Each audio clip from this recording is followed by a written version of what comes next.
తిరిగి వార్తలకు స్వాగతం. టీడీపీ జనసేన బీజేపీ పార్టీల కలయిక అపూర్వమని భీమవరం మాజీ శాసనసభ్యులు పులపర్తి రామాంజనేయులు అన్నారు. వైఎస్ఆర్ కాంగ్రెస్ ఓడించాలనే ధ్యేయంతో జనసేన 24 సీట్లకు ఒప్పుకొని బీజేపీ కలయికతో మరో 3 సీట్లు తగ్గించుకోవడం పవన్ కళ్యాణ్ నిజాయితీకి నిదర్శనమని అన్నారు. రాష్ట్రానికి న్యాయమైన పరిపాలన రావాలని ఆకాంక్షించారు. పవన్ భీమవరం నుండి పోటీ చేస్తారని లేదంటే జనసేన అభ్యర్థిగా తనకు అవకాశం కల్పిస్తారని అన్నారు.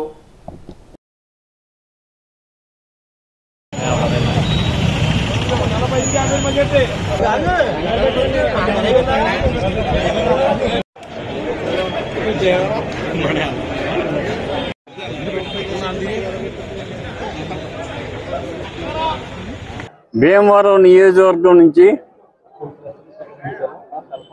జనసేన పార్టీలోకి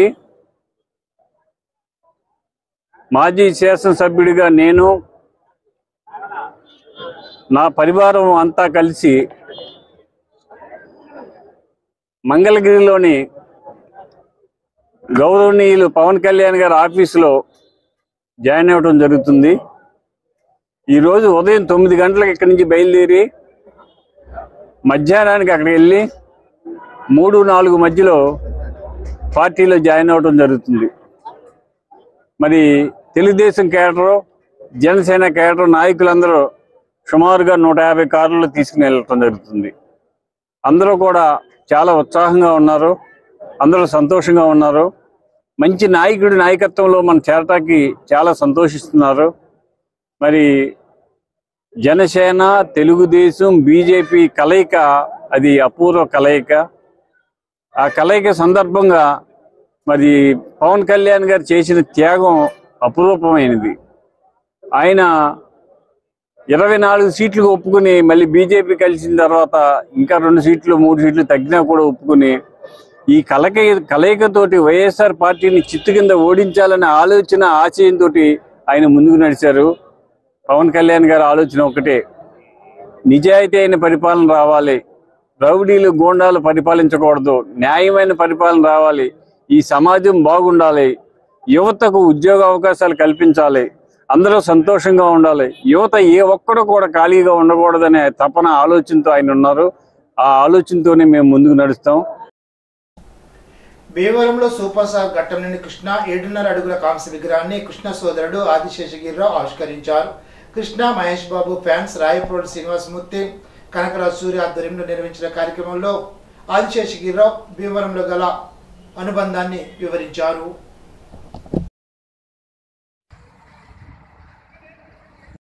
చెప్పలేదండి, ఈయన కమిటీకి సర్ప్రైజ్ కూడా రావచ్చు.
పట్టణానికి ఈ కార్యక్రమానికి రావడం జరిగింది, కృష్ణ గారి విగ్రహ ఆవిష్కరణకి. దానికి ముఖ్య కారకులు శ్రీనివాసమూర్తి గారు. శ్రీనివాసమూర్తి గారు ఎప్పటి నుంచో మా కుటుంబానికి ఆత్మీయులు. ఆయన శ్రమకోచి వారికి, వారి కుటుంబ సభ్యులకి మా కుటుంబం తరఫున ధన్యవాదాలు తెలుపుతున్నాను. అలానే కనకరాజు సూర్య గారు భీమవరం ఎప్పుడు వచ్చినా సరే 40 ఏళ్ళుగా మా కుటుంబానికి అత్యంత ఆత్మీయులు. కృష్ణ గారికి కానీ, మహేష్ బాబుకి కానీ ఎప్పటి నుంచో 40 yearsగా మెడ్రాస్లో ఉన్నా, ఎక్కడున్నా వస్తూ కలుస్తుండేవారు. వారు ప్రత్యేకంగా ఈ కార్యక్రమానికి రమ్మని ఆహ్వానించడం, నేను కూడా అంగీకరించి ఇక్కడ రావడం, ఈ కార్యక్రమానికి ప్రత్యేకంగా తమ్మారెడ్డి భరద్వాజ్ గారిని రమ్మని ఆహ్వానించాను ముఖ్య అతిథిగా. అలానే చలసాని శ్రీనివాస్ గారు, ఆయన కూడా సమకూర్చి ఇక్కడికి వచ్చారు. అలానే భీమవరం ప్రజలంటే నాకు చాలా, నేను 50 ఏళ్ళుగా ఇక్కడ ఉన్న ప్రతి థియేటర్కి ఏదో ఒక సందర్భంగా వచ్చినాయి. అది వెంకటరమ కావచ్చు, పద్మశ్రీ కావచ్చు, సత్యకృష్ణ కావచ్చు, మారుతి టాకీస్ ఊరు బయట ఉన్నాయి. ఇక్కడ ఉన్నాయో లేవో నాకు తెలియదు, కానీ కిషోర్ టాకీస్ కానీ ఇప్పుడు మల్టీప్లెక్స్లు వచ్చిన ఆ థియేటర్ని ఇప్పటికీ గుర్తుంచుకుంటాను. ఈ సెంటర్లో ఏ సెంటర్లో ఏది ఉంది అని. ఈ భీమవరం టౌన్కి నాకు ప్రత్యేకంగా అనుబంధం ఉంది. నేను సీతారామరాజు సినిమా తీసినప్పుడు వచ్చినప్పుడు ఇక్కడి నుంచి అన్నయ్య నేను అల్లూరు సీతారామరాజు గారి స్వగ్రామం ఇక్కడ దగ్గరలో ఉంటే వెళ్ళటం జరిగింది అప్పట్లో. అలానే ఇక్కడికి మాకు కులాలకి మతాలకి అతీతంగా అందరూ డిఫరెంట్ సామాజిక వర్గాలు ఉన్న వాళ్ళందరూ మా ఫ్యామిలీకి ఉన్నారు. ఇక్కడ అందరికీ హృదయపూర్వకంగా కృతజ్ఞతలు చెప్తున్నాను. అన్నయ్య ఎప్పుడు అంటుండేవాడు, అభిమానులకు ఏమిచ్చి రుణం తీసుకుంటామరా, ఈ జన్మలో తెలియదు కదా. గణపవరం మండలం మొయ్యేరు పుంతుల ముస్లిం అమ్మవారి జాతర మహోత్సవాలు ప్రారంభమయ్యాయి. సోమవారం గరగ నృత్యాలు, సన్నాయి, డప్పులు, తాసాల కార్యక్రమాన్ని గణేష్ ఆసాద్ర బృందంచే నిర్వహించారు. రాత్రి అమ్మవారిని పూలాలంకరణతో ఊరేగింపుత్సవాన్ని నిర్వహించారు. మంగళవారం అమ్మవారికి కుంకుమ పూజలు బలుసు శ్రీనివాస్ దంపతుల కుమార్తెలచే నిర్వహించారు. 14 అఖండ అన్న సమారాధన నిర్వహిస్తారు. ఉంగుటూరు ఎమ్మెల్యే కుప్పాల శ్రీనివాసరావు ఈ కార్యక్రమంలో పాల్గొంటారని కార్యనిర్వహణాధికారి వై శ్రీధర్ తెలిపారు.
దుష్ట ప్రభుత్వాన్ని గద్దె దించేందుకు ప్రజలు సిద్ధంగా ఉన్నారని ఉండి శాసనసభ్యులు మంత్రి రామరాజు, ఉండి జ్వర్గా జనసేన ఇన్ఛార్జ్ జిత్తిక నాగరాజు అన్నారు. మంగళవారం కాళ్ళమండలం కలవపూడి ఆయన స్వగృహంలో మంత్రి పెద్ద నరసింహరాజు నివాసం నుండి ఎన్నికల ప్రచారాన్ని నిర్వహించారు.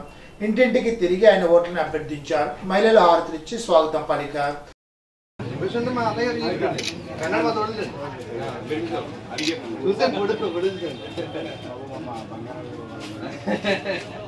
నియోజకవర్గంలో మన కాళ్ళ మండలంలో కలవపూడి అంటే మా స్వగ్రామం. మా స్వగ్రామానికి ఇచ్చేసినప్పుడు మా యొక్క తెలుగుదేశం, అదేవిధంగా జనసేన, అదేవిధంగా నా స్నేహితులు కానీ నా యొక్క మిత్ర బృందం కానీ అందరూ కూడా ఘన స్వాగతం పలికినటువంటి ప్రతి ఒక్కరికి కూడా కృతజ్ఞతలు, ధన్యవాదాలు తెలియజేసుకుంటా ఉన్నాం. ముఖ్యంగా ఈ గ్రామంలో 2018వ సంవత్సరంలో అంటే ఈ గ్రామాన్ని గురించి చెప్పాలి అంటే మొట్టమొదటి నుంచి కూడా తెలుగుదేశం అంటే ఎంతో అభిమానించినటువంటి గ్రామం. కలిదిండి రామచంద్రరాజు గారు స్వర్గీయ, ఆయన 5 పర్యాయాలు మా యొక్క ప్రాంతానికి శాసనసభ్యుడిగా పనిచేయడం జరిగింది. తర్వాత శివరామరాజు గారు 2 పర్యాయాలు, నేను కానీ 1 పర్యాయం చేయడం జరిగింది. ముఖ్యంగా కలిదిండి రామచంద్రరాజు గారి రాఖ్యతం మా గ్రామాలకి దారి మార్గం కానీ విద్యుత్ సౌకర్యం కానీ ఏ విధమైనటువంటి అవకాశాలు లేని సమయంలో ఆయన చక్కగా అప్పుడు అన్న నందమూరి తారక రామారావు గారు పెట్టినటువంటి పార్టీ నుంచి చక్కటి స్కీమ్స్ తీసుకొచ్చి మా గ్రామాన్ని అభివృద్ధి చేయడానికి ముందర ఫౌండేషన్ వేసి నాంది పలికినటువంటి వ్యక్తి అయినా. తదుపరి ఈరోజు చూస్తే 2018లో ఈ గ్రామానికి సుమారుగా 2,50,00,000 రూపాయలతోటి పైప్ లైన్లు శాంక్షన్ చేయడం జరిగింది తాగునీటికి. అదేవిధంగా సిమెంట్ రోడ్లు కానీ డ్రైనేజీలు కానీ సుమారుగా 3 కోట్ల రూపాయలు శాంక్షన్ అవ్వడం జరిగింది. ఇవన్నీ కూడా ఈ ప్రభుత్వం వచ్చిన తర్వాత క్యాన్సిల్ చేసి ఈ ఫండ్స్ని డైవర్ట్ చేయడం జరిగింది. మాకు చూస్తే చుట్టూ నీరున్నాయి, తాగడానికి నీరు లేవు. మా ప్రాంతానికి నీరు లేవని ఎన్నిసార్లు ప్రశ్నించినా, ఎన్నోసార్లు రివ్యూలు పెట్టినప్పుడు కానీ, జిల్లాలో DDRC మీటింగ్ కానీ ఏ ఒక్క మీటింగ్లో కూడా మాట్లాడడానికి మాత్రమే సాధ్యమవుతుంది కానీ త్రాగునీటి ఎక్కడ ఇవ్వనటువంటి పరిస్థితి కనపడతా ఉంది. అదేవిధంగా ఈ గ్రామానికి 23 కోట్లతో రోడ్డు శాంక్షన్ చేస్తే క్యాన్సిల్ చేశారు. స్వయంగా నేనే జగన్మోహన్ రెడ్డి గారి దగ్గరికి కలిస్తే ఆ 23లో 20 తీసి 3 కోట్లు ఇవ్వడం జరిగింది. అంతేకాదు ఈ గ్రామం అక్వారంగంలో ఎంతో ప్రసిద్ధిగాంచిన ప్రాంతం ఇది. ఈ గ్రామం నుంచి 10-15 గ్రామాలు వెళ్ళి ఈ గ్రామంలో రైతులు ఆ గ్రామానికి 100% డెవలప్మెంట్లో కానీ ఆ 100% ఉపాధిలో కానీ మెరుగుపరిచేటువంటి రైతాంగం ఉన్నటువంటి ఈ ప్రాంతం ఇది. మా కాన్స్టిట్యున్సీలో ఇప్పుడు 10 పర్యాయాలు, ఈ ఎలక్షన్తో 10 పర్యాయాలు జరుగుతూ ఉంది. ఏది ఎప్పటి నుంచి? మొట్టమొదటి నుంచి తెలుగుదేశం పార్టీ ఆవిర్భావం నుంచి 10 అయితే ఇప్పుడు 9 ఎలక్షన్లు కంప్లీట్ అయినాయి. 9లో 8 సార్లు విజయం తెలుగుదేశానికి ప్రజలు అందించారు. ఇప్పుడు 10వ ఎలక్షన్ జరుగుతుంది. 9వ కూడా ప్రజలు సంసిద్ధంగా ఉన్నారు. ప్రజలందరూ కూడా తెలుగుదేశం పార్టీకి బలోపేతం చేస్తూ ఉన్నారు. జనసేన బలోపేతం చేస్తూ ఉంది, బీజేపీ బలోపేతం చేస్తూ ఉంది. అన్ని పార్టీల కలయికతోటి అత్యధిక మెజార్టీతో రాబోయే రోజుల్లో గెలిపించడానికి ప్రజలందరూ కూడా సంసిద్ధంగా ఉన్నారు. కాలమండలం కలాపూడి గ్రామంలో ఇంటింటికి మన రాంబాబు బాబు షూరిటీ భవిష్యత్ గ్యారంటీ కార్యక్రమంలో భాగంగా ఈరోజు కలాపూడి గ్రామం మన ఎమ్మెల్యే గారు స్వగ్రామం. మరి ఈ గ్రామంలో డోర్ టు డోర్ క్యాంపెయిన్లో భాగంగా తెలుగుదేశం పార్టీ నాయకులు, జనసేన పార్టీ నాయకులు, బీజేపీ పార్టీ నాయకులు అందరం కలిసి ఈరోజు ఈ కలాపూడి గ్రామంలో డోర్ క్యాంపెయిన్కి వెళ్తున్నాం. మరి ఏ ఇంటికి వెళ్ళినా సరే ప్రజల నుంచి విశేషమైన స్పందన రావడం జరుగుతుంది. ఎందుకంటే ఇది మన రాంబాబు గారు స్వగ్రామం. ఇక్కడ ఉన్న గ్రామంలో ఏ ఇంటికి వెళ్ళినా సరే మహిళా మూర్తులు అందరూ కూడా హారతలిచ్చి మరి రేపు 2024 విజయం మీదే, మీ వెనక మేము ఉంటామని ఏ ఇంటికి వెళ్ళినా సరే ప్రజలు ఇదే మాట చెప్తున్నారు. మాకు 6 సంవత్సరాల క్రితం అమ్మవారి దేవాలయాన్ని పునర్నిర్మించి మా చేతుల మీదుగా అమ్మవారిని ప్రతిష్ఠించడం పూర్వజన్మ సుకృతంగా భావిస్తున్నానని మాజీ శాసనసభ్యులు వేటుకూరి వెంకట శివరామరాజు అన్నారు. ఉండి మండలం వెలివర్లలో వేంచేసి ఉన్న శ్రీ శ్రీ వీర పేరంటాలమ్మ అమ్మవారిని దర్శించుకుని ప్రత్యేక పూజలు చేశారు. ఈ సందర్భంగా శివరామరాజు మాట్లాడుతూ ప్రతిష్ఠ గావించిన వార్షికోత్సవం సందర్భంగా వేద పండితులు హోమం, అభిషేకాలు, ప్రత్యేక పూజలు చేశారు. ఈ దేవాలయం నిత్యం అభివృద్ధి చెందుతూ భక్తుల కోరిన కోరికలు తీరుస్తూ ఇలవెరుపుగా వర్ధిల్లుతుందని చెప్పారు. అమ్మవారి చల్లని ఆశీస్సులు ప్రజలందరిపై ఉండాలని అమ్మవారిని వేడుకున్నట్లు కలవపూడి శివ తెలిపారు. ఆయనతో పాటు ఆలయ చైర్మన్ గాదిరాజు వెంకటరాజు, మున్నూరు కొండరాజు, మాజీ ఎంపీటీసీ మోపిదేవి నాగశ్రీనివాస్, మున్నూరు రంగరాజు, మున్నూరు వాసు, కునుకు శ్రీనివాస్, బురిడి రవిబాబు, పొత్తిరి పనివర్మ, గాజురాజు శ్రీనివాసరాజు తదితరులు పాల్గొన్నారు.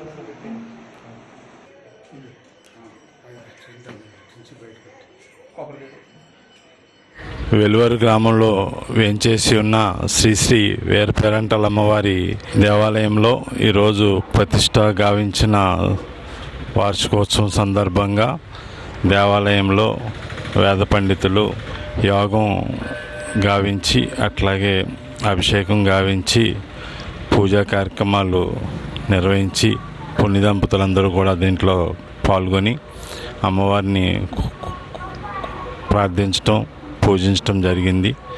అదే క్రమంలో ఈరోజు శ్రీ శ్రీ వీర పేరంటాల అమ్మవారిని వార్షికోత్సవ మహోత్సవంలో భాగంగా అమ్మవారిని దర్శించుకోవడం జరిగింది. గత 6 సంవత్సరాల క్రితం ఇక్కడ ఈ దేవాలయంలో అమ్మవారికి దేవాలయాన్ని పునర్నిర్మించి ప్రతిష్టా మహోత్సవాన్ని మా చేతుల మీదుగా గావించుకోవటం మా పూర్వజన్మ సుకృతం, మా అదృష్టం. అదే క్రమంలో ఈరోజు ఈ ప్రాంతంలో వేరుపేరంటాల అమ్మవారు అందరినీ చల్లగా చూస్తూ అందరికీ చల్లని దీవెనలు ఇస్తూ ఉన్నారు. ఈ ప్రాంతంలో వేరుపేరంటాలమ్మని గొల్ల పేరంటాలమ్మగా కూడా అందరూ భక్తులు కొలుస్తూ ఉంటాం.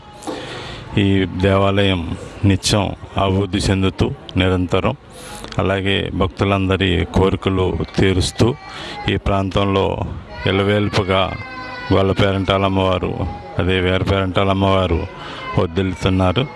వేరుపేరంటాలమ్మ అందరికీ చల్లని ఆశీస్సులు ఇచ్చి అందరికీ చల్లని దీవెనలు ఇవ్వాలని వేరుపేరంటాలమ్మని కోరి ప్రార్థిస్తున్నాను.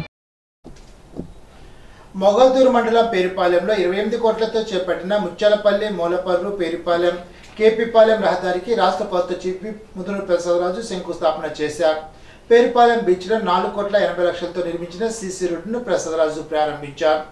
మెట్రేవ్ నుండి మూలపర్రు వరకు 8 కోట్లతో నిర్మించే సీసీ రోడ్డుకు ప్రసాదరాజు శంకుస్థాపన చేశారు. పేరుపాలెం నార్త్లో 15 లక్షలతో నిర్మించిన షాపింగ్ కాంప్లెక్స్ను ముదునూరు ప్రసాదరాజు ప్రారంభించారు. పేరుపాలెం నార్త్లో వైఎస్ఆర్ కాంగ్రెస్ ఆవిర్భావ దినోత్సవం సందర్భంగా నిర్మించిన వైఎస్ రాజశేఖర రెడ్డి విగ్రహానికి ప్రసాదరాజు పూలమాల వేసి నివాళులర్పించారు. స్టీమర్ రోడ్లో వైఎస్ రాజశేఖర రెడ్డి విగ్రహానికి పూలమాల వేసి నివాళులర్పించారు. కేకును కోశారు. కేంద్ర పాలక మండలి సభ్యుడు పిడి రాజు పాల్గొన్నారు. పేరుపాలెం మూలపర్రు నుంచి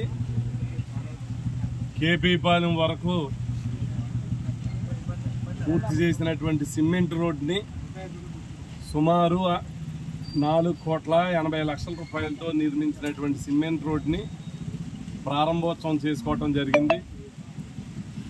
అలాగే 28 కోట్ల రూపాయలతో ముత్యాలపల్లి నుంచి పేరుపాలెం, మూలపర్రు బీచ్ వరకు సిమెంట్ రోడ్ని మరి ఆల్రెడీ పనులు మొదలుపెట్టి 30% వర్క్ కూడా కంప్లీట్ చేయటం జరిగింది. అలాగే పేరుపాలెం సెంటర్ నుంచి కేపీపాలెం వరకు సాయిబాబా గుడి వరకు నిర్మిస్తున్నటువంటి రోడ్డుకి 28 కోట్ల రూపాయలు రోడ్డుకి భూమి పూజ చేయటం జరిగింది. అలాగే కేపీపాలెం నార్త్ మెట్రేవ్ దగ్గర నుంచి కేపీపాలెం సౌత్, కేపీపాలెం చివరి నుంచి మూలపర్రు వరకు మళ్ళీ ఏర్పాటు చేసినటువంటి 8 కోట్ల రోడ్డు పనులు ఆల్రెడీ మొదలుపెట్టి ఉన్నారు. డబల్ రోడ్ బీచ్ రోడ్ వేయటానికి ఆ పనులు ఉపయోగపడుతూ ఉన్నాయి. ఇప్పుడు తూర్పుగోదావరి జిల్లా వార్తలు. జిల్లాలో రహదారి ప్రమాదాలు నివారించేందుకు పటిష్టమైన కార్యాచరణ రూపొందించడం, సమర్థవంతంగా అమలు చేపట్టే ప్రక్రియలో భద్రతా చర్యలు చేపట్టాలని జిల్లా కలెక్టర్ డాక్టర్ కె మధులత ఆదేశించారు. మంగళవారం జిల్లా కలెక్టర్ క్యాంప్ కార్యాలయ సమావేశ మందిరంలో జిల్లా రహదారి భద్రతా కమిటీ సమావేశం జిల్లా కలెక్టర్ అధ్యక్షతన నిర్వహించారు. SPP Jagadish, municipal commissioner K Dinesh Kumar, DTC KV Krishnarao ఇతర అధికారులు పాల్గొన్నారు. ఈ సందర్భంగా జిల్లా కలెక్టర్ మాధవీలత మాట్లాడుతూ రోడ్డు ప్రమాదాల కారణంగా ప్రజలు గాయపడకుండా, మృతి చెందకుండా చేపట్టవలసిన చర్యలపై సంబంధిత శాఖ అధికారులతో ప్రణాళిక సిద్ధం చేసుకుని ఆచరణలోకి తీసుకురావాలని కోరారు. జాతీయ ఇతర అనుబంధ రహదారుల్లో రహదారి ప్రమాదాల నియంత్రణను గుర్తించిన బ్లాక్ స్పాట్లలో ప్రతిపాదించిన పనులను పూర్తి చేయడంలో ఎటువంటి నిర్లక్ష్యం వహించరాదని పేర్కొన్నారు.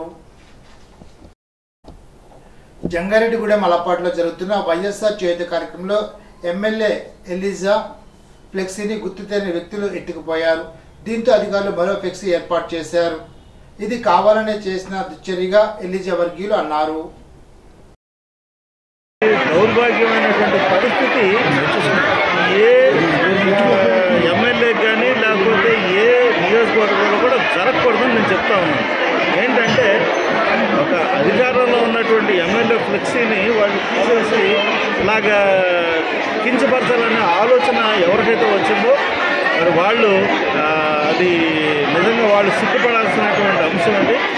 ఈ ప్రజలు ఎన్నుకున్నటువంటి ప్రజాప్రతినిధి ఇక్కడ ఉండగా మరి వాళ్ళు నన్నే కాదు ప్రజలను అవమానించినారు. అంటే సార్ ఫ్లెక్సీ తొలగించిన వారి సీసీ ఫుటేజ్లో ఆల్రెడీ ఉన్నాయండి సార్. దాని మీద ఏమన్నా మీరు కంప్లైంట్? నేనే కంప్లైంట్ ఇవ్వను. అంటే వాళ్ళని గుర్తించే ప్రయత్నం చేస్తారు సార్. అంటే ఇటువంటి అవమానాలు ఎన్నో ఎదురవుతాయి కదా సార్ మీకు? అవునివ్వండి, నాకు ఐ డోంట్ కేర్. ఏంటంటే ఎక్కడో ఒక చోట ఫ్లెక్సీ పెట్టినంత మాత్రాన పెట్టినంత మాత్రాన నాకేం వరగదు పోదు. నేను అనేది ఏంటంటే ఫ్లెక్సీల్లో కాదు, నేను ప్రజల గుండెల్లో ఉన్నాను. ఆ విషయం అందరూ అర్థం చేసుకోవాలి. నల్లజల్లలో పింఛం కోసం వచ్చిన వృద్ధురాలు మంత్రి ఇంటర్వ్యూ దొరక్కపోవడంతో విలపించింది. తన పేరున 8 మీటర్లు ఉన్నాయని పింఛన్ ఇవ్వడం లేదని విలపించింది. హోంమంత్రి న్యాయం చేయకపోతే ఎవరు చేస్తారని ఆమె ప్రశ్నించింది. ఈనాటి బంగారు మాట. ప్రశాంతవంతమైన మనసుతో ఉండేవారికి ఏ పని అయోమయంగా అనిపించదు. ఎప్టికేలస్. ఈ వార్త ఇంతటితో సమాప్తం. తిరిగి బిజినెస్ లో కలుసుకుందాం. అంతవరకు సెలవు. నమస్కారం.